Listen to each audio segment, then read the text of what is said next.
बुंदेलखंड के संगे जितनी सरकारें बैठी 15-20 सालन के बीच में, तो बुंदेलखंड के संगे सौतेलो व्यवहार करूंगा। जनता के दिलों पर राज करने वाला एक नाम कुंवर विक्रम सिंह नाती राजा, विधायक कांग्रेस राजनगर। तो हम मौजूद हैं छतरपुर की एक विश्व प्रसिद्ध नगरी खजुराहो में, और हम आपकी मुलाकात करवाते हैं उस शख्स से जो जनता के दिलों पर आज भी राज करता है। वैसे राजनीति में काफ़ी चीज़ें निकलती हैं, राजनीति से लोग डरते भी हैं, क्योंकि राजनीति का वो किस्सा एक रहा है कि राजनीति किसी की नहीं हुई, लेकिन लोग नाती राजा को आखिर क्यों पसंद करते हैं? आखिर वो क्या बात है कि लोग अपनी तकलीफ़ यहाँ आकर बताते हैं एक उस तरह कि वो हमारे घर के एक सदस्य हैं। हमारे साथ मौजूद हैं। स्वागत है आपका राजा जी। आखिर क्यों जनता के दिलों पर राज करते हैं आप? आखिर क्या बात है ऐसी? भाई साहब, ये तो सवाल आपका जो है ये मुझसे न हो के ये जनता से होता तो ज़्यादा बेहतर रहता। हाँ, और जनता उस चीज़ के लिए ज़्यादा बेहतर उत्तर दे सकती है। इस काफ़ी लोग बताते हैं कि वो जो तकलीफ़ अपने घर में नहीं कह पाते, वो तकलीफ़ आपसे कह जाते हैं। आखिर ऐसा है क्या? हाँ, ऐसा कभी कभी नोटिस किया है मैंने, मेरे संज्ञान में आता है कि मैं पूछता भी हूँ लोगों से कि भैया आपने इस बात को अपने घर पे बताया? बोले नहीं, आपसे बता रहे हैं। तो अपनत्व जहाँ जिसके पास में होता है, जैसे आज मुझे कुछ लगे कि मेरे ऊपर कोई विपत्ति आ रही है या कुछ, तो मेरे मुखिया कौन हैं?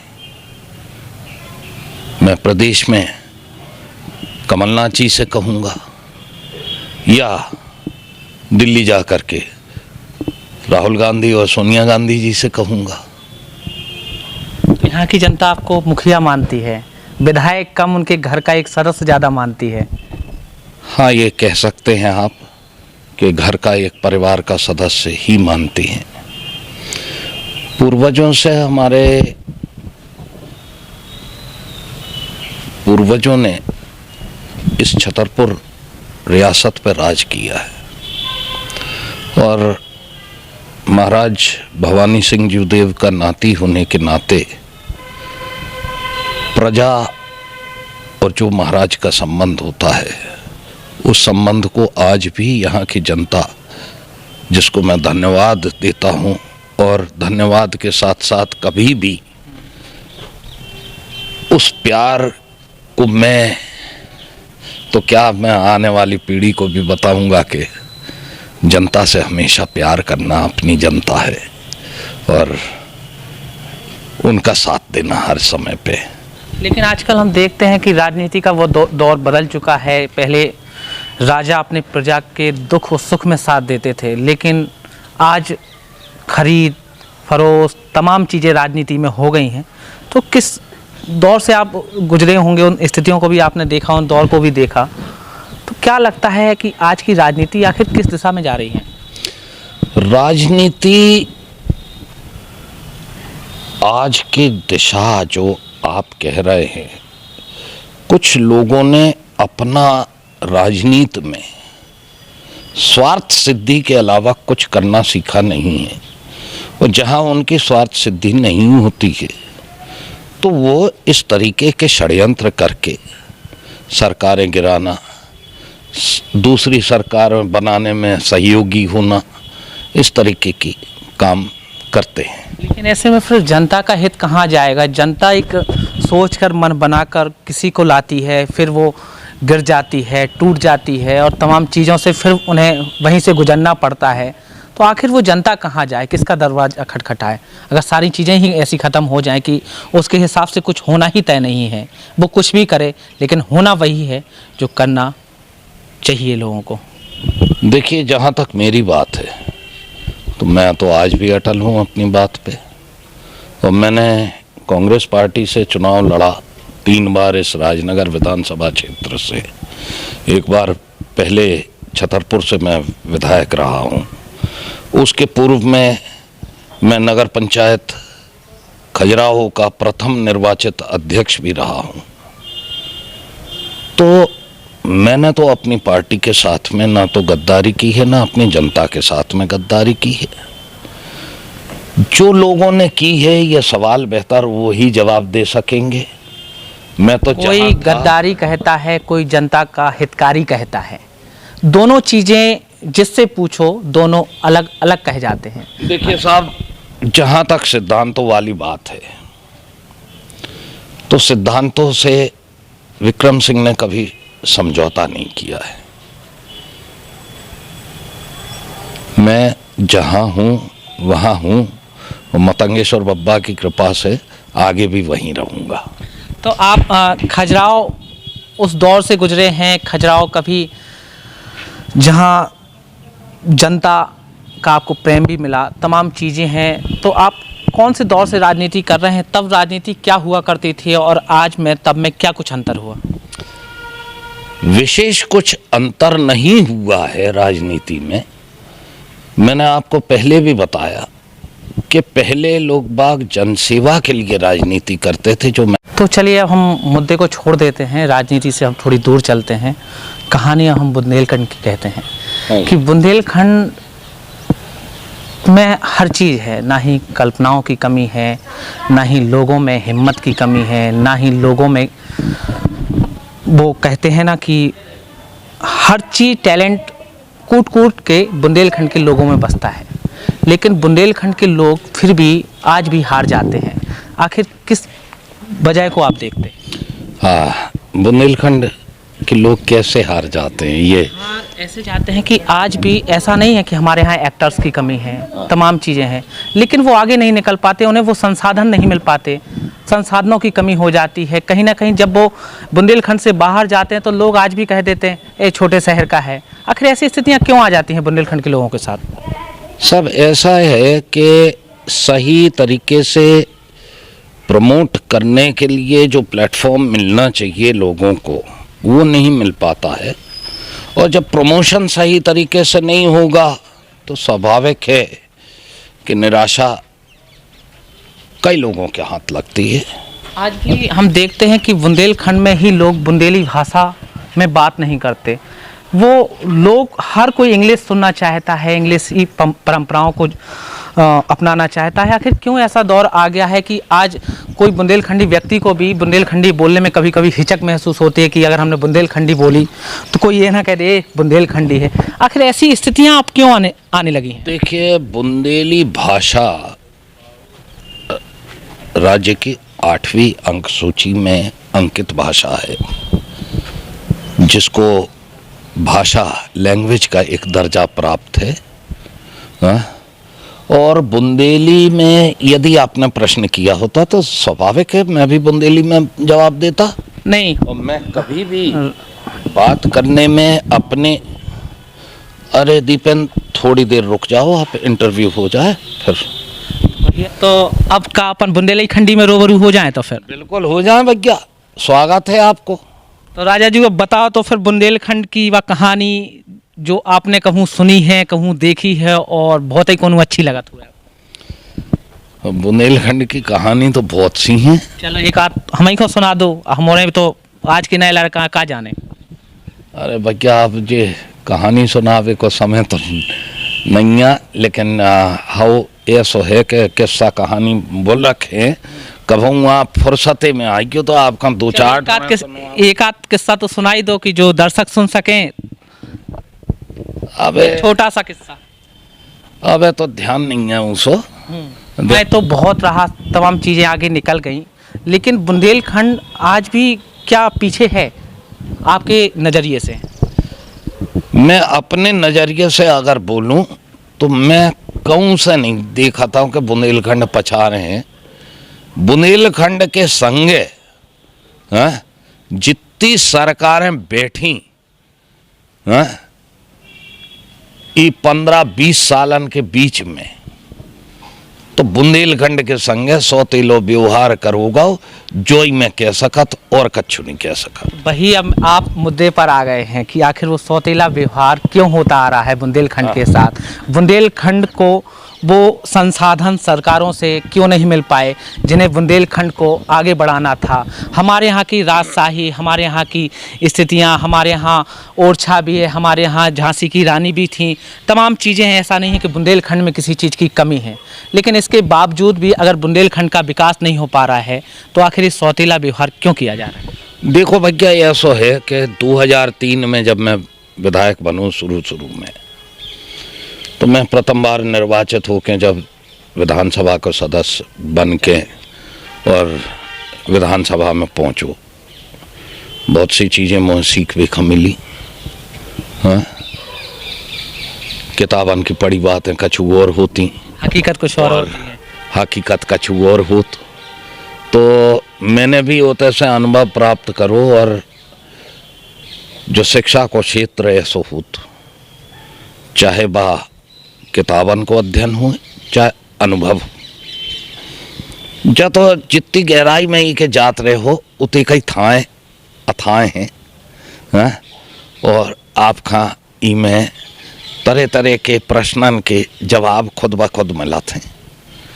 तो मैंने उस समय पे देखो जब उमा भारती जी अपने तैसे मुख्यमंत्री बनी और हमारे जिला के निर्वाचन क्षेत्र बड़े मलारा से वे निर्वाचित भई, हम और ने सोचो कि हम और का पहली बेर छतरपुर जिला का मुख्यमंत्री मिलो हुए। जो उम्मीदें हम और ने करी थी वे सबरी धरी रह गई। उनके बाद में उमा भारती की बाद में बाबूलाल गौर जी विराजमान भाई कछु समय के लाने, वे तो बेचारे दिवंगत हो गए, लेकिन उनने फिर भी मध्य प्रदेश के बुंदेलखंड के लाने बहुत कछु चीज़ें करी। और मैंने जब भी उनसे सहयोग मांगो एक मुख्यमंत्री के नाते, उनने मतलब आज भी दुनिया में नहीं आ, लेकिन ऐसे नेतृत्व का मैं शत नमन करत हूँ। और ऐसी नेतृत्व क्षमता जो उनके अंदर थी, उनने न कभू जो देखो कि विक्रम सिंह नाती राजा एक समाजवादी पार्टी को विधायक है या हमारे दल को नहीं आ, जो कभू मुझे महसूस नहीं भाव उनके में समय में। उनके बाद में शिवराज सिंह जी मुख्यमंत्री बने मध्य प्रदेश के, 2 साल कछु महीना के बाद में चुनाव आओ। चुनाव निकलवे के बाद में लोगन ने फिर के आशीर्वाद रूपी सरकार भाजपा की बनवाई मध्य प्रदेश में। तो वो पंचवर्षीय में भी 8 से लेकर 13 लो मैंने देखो कि बुंदेलखंड के लाने मात्र जो पैकेज हमारे यूपीए सरकार ने दो, तो वो पैकेज को एते के नेतन ने मध्य प्रदेश के सरकार में राहत भाई नेतन ने वो पैकेज को कैसे दुरुपयोग कर जाए और बंदर बांट करके अपनी जेबें भरी जाए। वही कहावत है जैसे कि मतलब एक आपका ध्यान होवे हिस्ट्री में कभी चिंगेज खान को नाम सुनू गया आपने।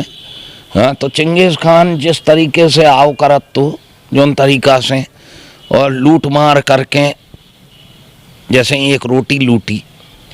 हाँ, अब खेवे वारे उके 100 जने हैं तो 100 टुकड़ा उके करे। हाँ, तो ई तरीकों को राजनीति को परिवेश देखवे का आज मिल रहा है। और जो हकीकत बात है कि इतने जन सेवा नहीं हो रही, इतने तो आप सेवा हो रही। दूसरों की सेवा करते करते लोग कभी कभी अपनी सेवा करवाने लगते हैं।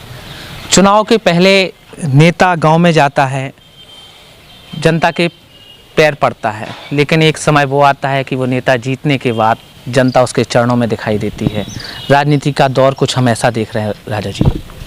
नहीं भैया, ये जिन्हें वो चीज से मतलब नहीं है, ऐसे लोगों का राजनीति करो ना चाहिए। और जनसेवा की भावना, हाँ, जिनके अंदर हुए ना, वे जनसेवा को बीड़ा लेके इस क्षेत्र में उतरे ना तो ज़्यादा अच्छा है।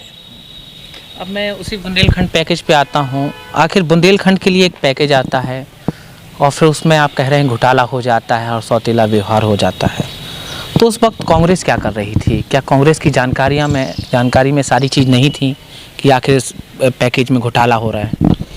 भैया अब कई तो सब जनन ने है, इतने तक के बुंदेलखंड पैकेज के समय पे जो निगरानी समिति बनी थी, हाँ, तो जैसे बुंदेलखंड क्षेत्र के जो जनप्रतिनिधि कांग्रेस पार्टी के आते, हाँ, उनमें एक मैं भी है,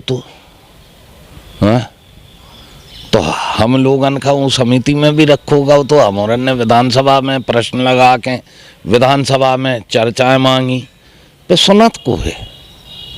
आखिर कांग्रेस इतनी हार चुकी है कि अब कांग्रेस की कोई सुनने वाला नहीं है।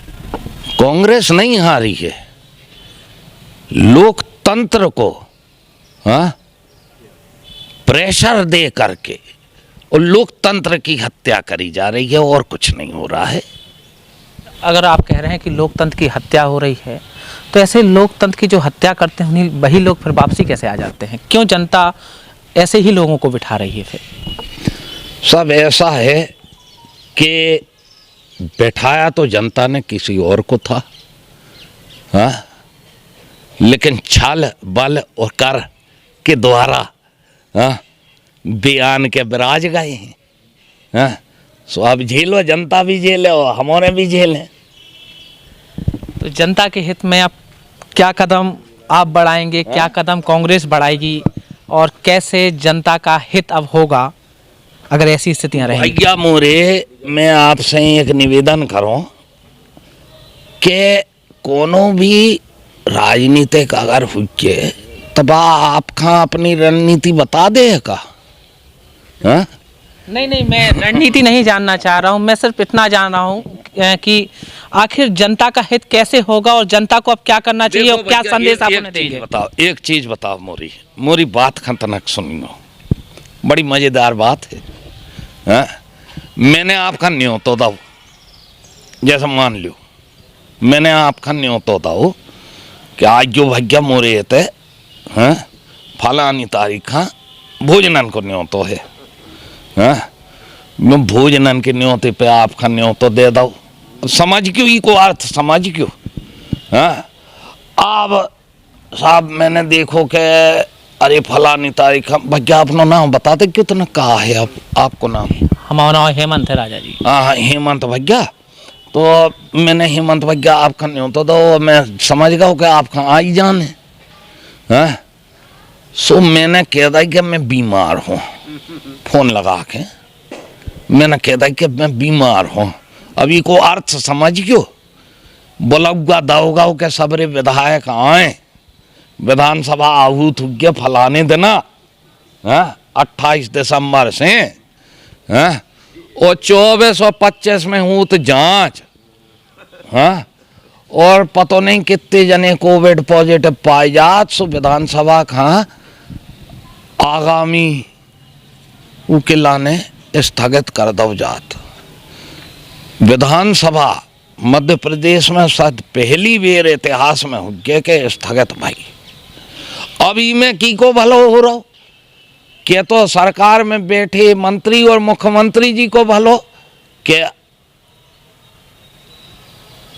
और को हैं के 17 आहूत हो तो तब कछु जनता की बात होते प्लेटफॉर्म पे हमारा का केवे मिलती, लेकिन बा केवे नहीं मिली। सो भैया भोजन को नहीं हो तो मैंने दो तो आपका, सो चलो सो भोजन कर लो, हैं?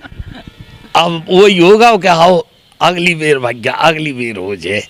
अब इतना तबीयत खराब हो गई थी, तो अभी तबीयत खराब हो गई थी, सब कुछ अगली बार हो जाएगा।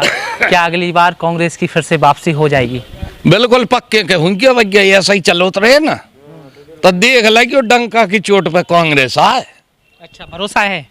पूर्ण भरोसा, क्योंकि भरोसा हर बार जताया गया, इस बार भी लग रहा था कि उपचुनाव के बाद कुछ ना कुछ फिर से बदल जाएगा, लेकिन वही हुआ जो होना था। देखो भैया, वही हुआ जो होना था, उसमें कुछ सारे दावे फेल हो गए। उसमें कुछ मैं साफ कहना चाहूँगा, कुछ गलतियां ऐसी जो हमारे पार्टी के शीर्ष नेतृत्व से हुई, जिसमें कार्यकर्ताओं को अपनी बात कहने का, उनकी बात सुनी जाने का समय नहीं मिल पाया। और उससे कार्यकर्ताओं के अंदर एक मतलब जिसको कहते हैं गुस्सा, आक्रोश रहा, वो सामने नजर आया। तो वही आक्रोश कहीं ना कहीं कांग्रेस को डुबा ले गया। हाँ साहब, मैं इस बात से मुकरूंगा नहीं, बिल्कुल सही बात है। तो कहीं ना कहीं अगर कांग्रेस आज पिछड़ी है तो उसका कारण जो नाती राजा देखते हैं, तो वो साफ तौर पर ये देखते हैं कि कहीं ना कहीं बात की कमी रह गई, मिलने जुलने की कमी रह गई, और इस कारण से कहीं ना कहीं जो कार्यकर्ताओं की बातें नहीं सुनी गई, वही आक्रोश कहीं ना कहीं कांग्रेस को ले डूबा। लेकिन दावा यह है कि कांग्रेस अगली बार फिर मैदान में उतरेगी और निश्चित तौर पर जीत का डंका बजाएगी। वीडियो जर्नलिस्ट हेमंत शर्मा के साथ समीर अवस्थी, हेलो मध्य प्रदेश, खजुराहो। हेलो मध्य प्रदेश, नई सोच, नया अंदाज।